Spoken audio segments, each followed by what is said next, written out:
Yuuji is a young boy struggling in his early years because he doesn't know his true qualities. He's a kind kid, but he doesn't know how to deal with people and gets bullied by his parents for having no talent. However, a tragedy reaches his house, forcing him to be trained, becoming the first super soldier at the age of 16. His parents believed he lacked talent compared to his older sister, Kazuki. His sister had always been perfect and excelled at everything she did, basically a genius. Because of that, he tried to avoid her. But unlike the others, Kazuki genuinely cared for him. Kazuki spent time playing with Yuuji and taught him things such as using both of his hands to his advantage. She also encouraged him to draw and displayed his drawing, but Yuuji knew that his art was nothing compared to her sister's. Despite this, he felt happy that he got appreciated. Later that evening, however, their father, Ryuji, became upset and ordered Kazuki to remove Yuuji's drawing since he thought it was a shame to their family. The following day, Yuuji encountered Kirihara Rei, a peculiar man. Before he walked, Kirihara offered him a chocolate after noticing him. Eventually, Kazuki's paintings became their family's sole income, which was why their parents became even more fond of her. Because of this, Yuuji grew further away and became neglected even more. His parents and Kazuki spent their nights eating in fancy restaurants, but Yuuji was always alone at home. With a slice of hard already bitten bread, Kazuki arrives and is shocked by what she sees. Yuuji needs to dip the bread in water to make it eatable. She rushed to the refrigerator and showed him what he could eat, but he was afraid someone might scold him for doing so. She assured him that she'd be the one to scold them if they did that. She felt pity and apologized that he had to go through such treatment. Yuuji heard her sister talking to their parents about their poor treatment of him, but nothing improved. It even got worse. His father despised him more, and his mother started to avoid him. One time, when Yuuji told Kazuki he had made a friend, she was happy. However, when she discovered his friend was a female, she got jealous and displeased. She didn't want him to make female friends, so she told him he needed to get her permission before befriending one. Kazuki normally lived as she wanted, and their parents went according to her will, but deep down, Yuuji was afraid of that side of her. He perceives her as a god and not as a human. He knew he could depend on her, even if he feared her. Kazuki's life was cut short one day when she was involved in an accident, which caused their family to fall apart. His father became an alcoholic and mistreated him and his mother. He even saw his mother being beaten up by his father while hiding in the closet since she was weak and would only say, "I'm sorry." The two of them fled when she could no longer stand to live with his father. His mother worked tirelessly to meet his needs as they both made a fresh start. Even though they were not in the best circumstances, Yuuji thought that his father's absence was heaven. They continued living like that for a year until his father found out about their house. Both of them got terrified as his father ordered him to buy alcohol. After doing what he was told, he found his mother getting harassed by his father. He tried to stop his father, but he got hit badly. Out of anger, he was determined to kill him. As he picked up the bottle of alcohol, he recalled what his sister asked him, "Which hand will you use to kill a man?" Without second thoughts, he raised his right hand and hit his father, which caused him to fall to the ground. He rushed to his mother, who looked like a mess. She worried about how they could run without his father finding out. She stood up and told him to run away and that she would follow him after. She handed him the pocket containing all their money and reminded him not to lose it. He asked where he should go, and she said he could go to the station. Yuuji ran away, but when he noticed that his mother was taking too long and heard the sound of sirens, he rushed back to their house. When he got there, he noticed a commotion and was horrified to see people carrying body with his father's watch on it. As soon as he thought of his mother, he hurried inside, where he saw detectives documenting the murder scene. And when he realized it was his mother, he got horrified and screamed his lungs out. As he was catching his breath, he lost consciousness. At the hospital, he received his mother's letter for him. She wondered where she had gone wrong and apologized for what had happened to Yuuji. After reading the letter, he held onto it tightly and burst into tears. When he was discharged from the hospital, he was adopted by the strange man he had met, Kirihara, but his suffering was not put to an end. Kirihara dressed him as a girl and made him wear a wig identical to Kazuki's hair. Despite this, he endured them all without saying anything. One night, a man attempted to harass him, but he killed him. Kirihara found out about it and was impressed by what he did. He believed that Yuuji possessed something people should have, so he brought him to his training camp to make him a useful tool. Yuuji didn't refuse, as Kirihara told him it was the way to repay the favor of adopting him. His marksmanship abilities were found during his training. The other campers did not like him since Oslo liked him. They eventually bullied him, but a person named Marlin looked after him. She attended to his wounds and even gave him some of her food. She showed him kindness, which led him to believe that maybe the world wasn't that horrible. After all, the graduation exam day came when they were assigned their final test. To pass, he needed to kill or incapacitate his opponent, but unfortunately, it was Marlin. Yuuji had the upper hand as Marlin was running out of breath. He looked at her coldly and dodged her attack.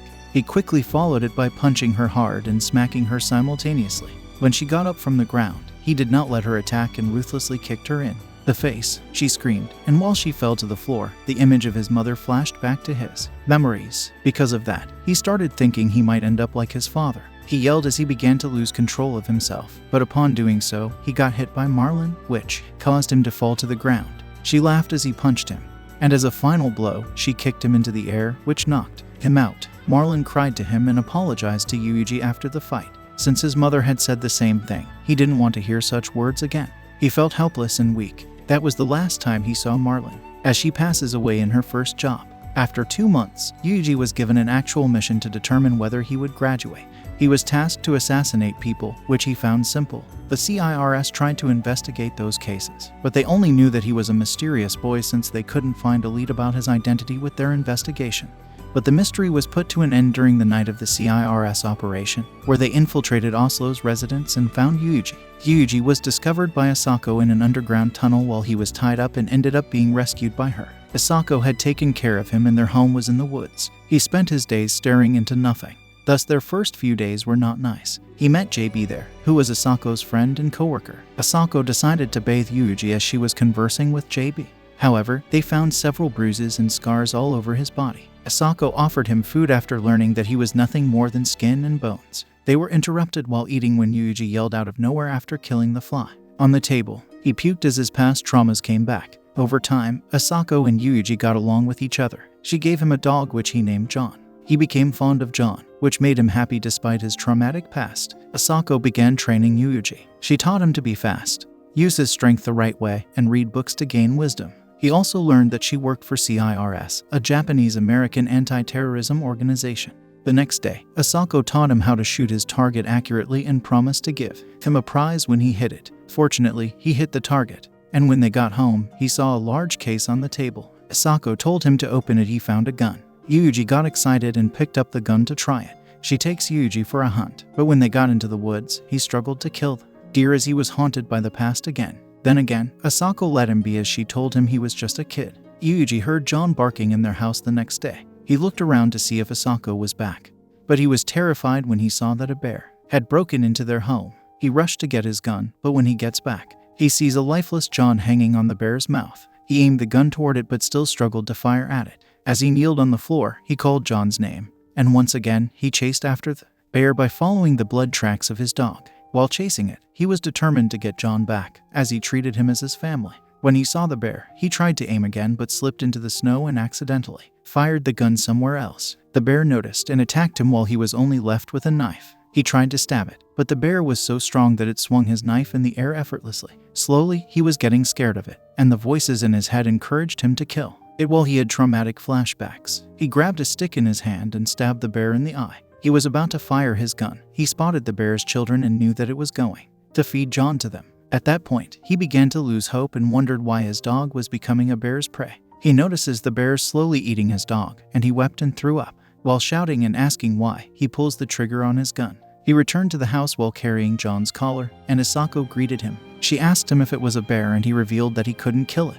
He started to cry as he felt useless, but Asako embraced him and told him he was fine just like that, which made him cry his heart out. After burying John's collar, Yuuji told Asako that he was sick of being a coward and wanted to be strong like Asako to protect his loved ones. She believed that because of Yuuji's past, he was designed to kill what she wanted to prevent. She told Yuuji that he couldn't kill because of what she taught him, which would be the safety pin that he would only pull in critical situations. He wouldn't be allowed to kill someone unless she told him so. She also taught him that he wouldn't be permitted to die an honorable death unless he saved 5 people. At the end of her lecture, she told him that he must become a man who can pull the trigger without hesitation to save others, not for his own sake. One day, while Asako was resting in bed, Yuuji took a phone call from her work. According to the call, it was an urgent job for Asako, but she couldn't go. So, he went out to take to the job for her place. Some other day, Yuuji found JB and Asako arguing as JB discovered they switched places in Asako's job. JB argued that Asako was treating him like Oslo did, but he told her that he was doing it out of his free will and that it was his way of paying her back. Asako asked if he wanted a license to work, and he agreed. Yuuji went to America to attend a naval training academy. In the academy, he met Danny, who eventually became his best friend. He also met Agnes, the army captain in charge of their training, known to be strict. However, she gave Yuuji special treatment since he was Asako's student. During their training, Yuuji was mistaken to have a false report for hitting all targets, but Agnes backed him up and told the sergeant that he had unique marksmanship talents. Yuuji was assigned to a combat platoon. During the final exam, Yuuji was grouped with Danny, Millie, and Robert. While the group was walking in the forest, Danny saw a huge bird they could eat. Yuuji volunteered to shoot it, but after killing it, he vomited. He thought he already had tolerance for killing living things, but he was wrong. One night, while they were resting, Yuuji detected the arrival of enemies, and they prepared for an ambush. He threw up every time he shot the enemies. The group noticed it and told him to hang on. However, he came to realize that he needed to get back on track and assured them that he could still fight. They decided to counterattack the enemy. Yuuji closed his eyes to realize that his comrades were out there fighting. Danny called him a friend. Millie relied on him more than anyone. Robert stayed instead of wanting to run away, and Edward respected him. Yuuji's mind that the enemies weren't human but bad guys in green. He has to choose whether he would let his friends be killed or pull the trigger. Yuuji opened his eyes, more enlightened than before. He pulled the trigger and killed one of the enemies, followed by another. He was sick and tired of letting people he valued die while he was unable to do anything. That night, he told himself that anyone who wanted to take something precious to him would be his enemy. Yuuji got used to the battlefield after 2 months. He continued to fight with his group until their mission ended. He returned to his home, where Asako welcomed him. That time, he felt happy to be alive for the first time. While he was still confused about what to do with his life, he told her he would dedicate his whole life to her. After that, he took part in his final training, where he rescued Chizuru in Vancouver. And that was also the last time he saw Danny's friendly smile. He returned to Japan to find out that Asako's life is coming to an end.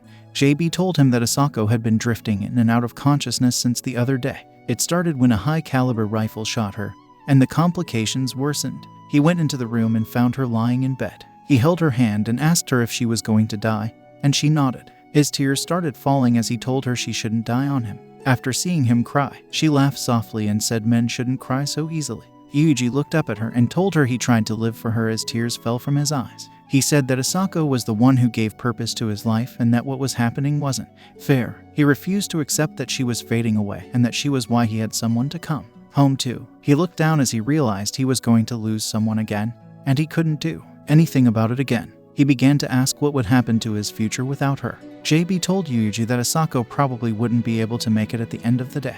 He spent his time beside her bed while she talked about stars. She laughed softly and told him she was getting tired, so she asked if it was okay to go to sleep. He closed his eyes and gave her permission, where he wished her sweet dreams. After that, she never woke up again.